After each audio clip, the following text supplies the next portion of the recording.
Good morning. In today's video, we dive into one of the most important and useful objects in modern mathematics, the exponential function.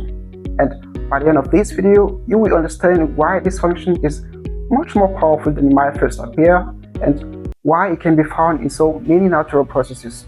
So make sure to watch till the end. To understand why mathematicians became really interested in this function, let's go back in history. For centuries, scientists and mathematics were trying to describe some natural phenomenon whose future behavior strongly depends on their current state. For instance, the spread of the disease or a virus, the temperature of an object over time, the radioactivity decay, or even the growth of the population. In absolutely all these cases, the change of the system strongly depends on how large the system already is. In mathematics, we describe the change in a system using a very powerful tool called the derivative. It actually tells us the rate of change of a quantity in a system. So, mathematicians then ask themselves, hey, can we find a function whose rate of change is actually proportional to the function itself? Well, in fact, they were looking for a function such that f prime x equals to a number times fx. At that time, many functions were well known. Let's start with a polynomial function.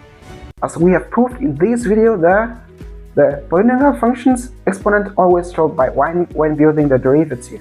But what about trigonometric function? The derivative of sine x is cosine x, and the derivative of cosine x is minus sine x. The function and their derivative are all periodic. They cannot be proportional to each other. We were then back to the original problem. Mathematicians then needed a new type of function to describe processes where the growth depends on the current state. They then began studying expression with the form fx equals to a to the power of n, where a is a positive number. Let's choose several bases, the base here representing the value of a, 1.2, 1.5, 1.8, 2, and 2.5, and then compute powers for increasing x value. We will then have the following array. You will notice then something really remarkable. Each column grows by repeatedly multiplying by the same base. And also, larger values grow faster. And this is exactly what happens in natural processes, where future growth depends on the current state. So far, we've been choosing several a values, several bases, and have computed their power for increasing x values. Now, let us shrink the interval between two x values enough and see what happens. As I've mentioned earlier, unlike the previous table where the x values were one step from each other, we're here going to choose a smaller step. We begin with delta x equals to 0.5. At 1, we will then have fx equals to 1.5 to the power of 1. It will be fx plus the step, which is in our case 1.5 to the power of 1.5.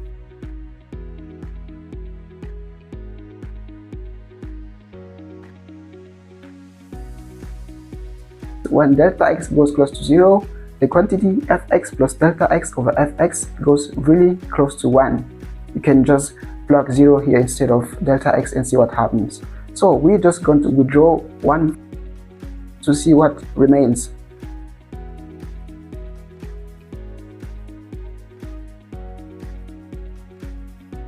Let's consider another step, 0.25 for instance, and see what comes out.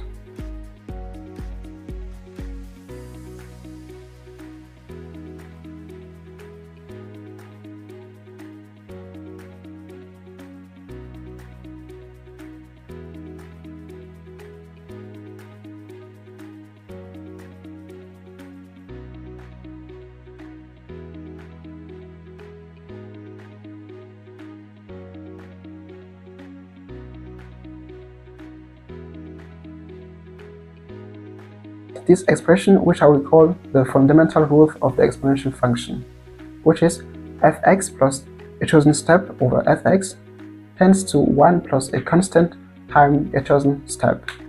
What we've just done is a really nice experiment because it helps to show something very important in mathematics. Choosing a really tiny step close enough to 0 and repeating that same experiment, we notice something really remarkable. The end constant that comes out after this experiment is very sharp and precise when the step between two x value becomes close to 0. And these constants just depend on one factor, the chosen base. We've been establishing together a general formula to find out what is the derivative of any kind of function. The limit when delta x goes close to 0 of fx plus delta x minus fx over delta x. So now we have the general definition of the derivative, and we can then apply this to our function, which is e to the power of x with positive a. To do that, let us first divide numerator and denominator with fx. This is what comes out. By replacing fx plus delta x over fx with the expression, we reach the final step, which is nothing but ca times fx. So this means the derivative of all the functions in the form a to the power of x is also expressed as ca, which is a constant that depends on the base and the function itself. We have the derivative f prime x of a function fx equals to a constant, a quantity ca that depends on the base, times fx, the function itself. That looks pretty nice. Now you might logically ask yourself if there is a base where ca equals to 1. Since we've been proving fx plus delta x over fx equals to 1 plus ca times delta x to be true, we're just going to assume that ca equals to 1 there and reverse the process to find what is the corresponding base.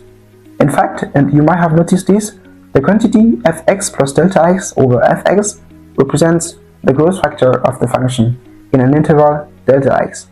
Especially for this type of function a to the power of x, if you chose the step to be 1, exactly 1, we have the growth factor that represents exactly the base. Let me do a global overview of the situation. We have 2 points that are one step from each other. Not 0.5, not 2, not 0.75, 1. Because that's the condition for which the growth factor is equal to the base, what we're looking for. We're then going to compute the growth factor between these 2 points, knowing that they are separated from each other by many tiny other steps. To see this, let's imagine splitting a unique interval into n equal steps. The length of the interval will then be x equals to 1 over n. So, if the growth factor over each step is 1 plus delta x, then after n steps, the total growth will then be 1 plus delta x to the power of n. Now let's observe to which numbers that quantity tends when delta x goes close to 0, when n goes close to infinity.